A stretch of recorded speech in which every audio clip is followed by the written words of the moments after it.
Alright, in this video we're going to be talking about creating a couple different layers because to achieve the desired look that we want, that actually happens by creating a couple different layers, okay? So I'm going to come over here to our layers panel, which we explored in the last video, and I need to go ahead and copy this layer, and there's a couple ways we can do that.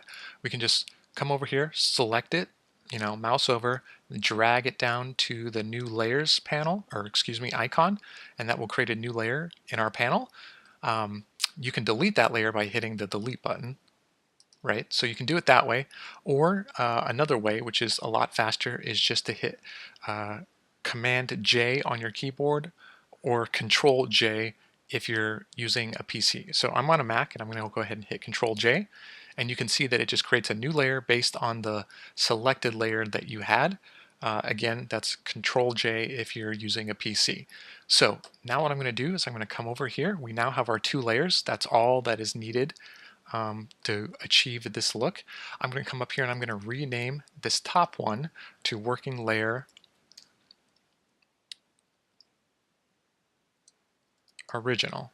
All right, and I'm going to call that original because this layer is going to, she's just going to keep her original look. So I'm not going to change the color of her skin or the hair or anything.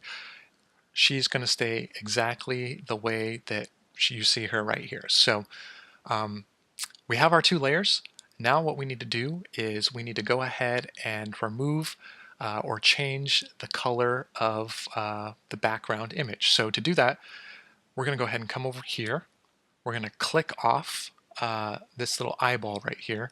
And now because we have two layers, you don't actually see any change, but we're turning off this top layer, right? So if I were to check this off, see there's the background. If I were to turn this eyeball on, I can see this layer.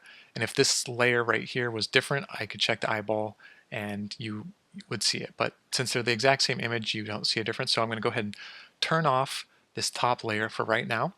And then what we're going to do is we're going to come over here. We're going to click on our working layer, and then we are going to add an adjustment layer to this layer to adjust the background color. So that's it for this video, and I will see you in the next video.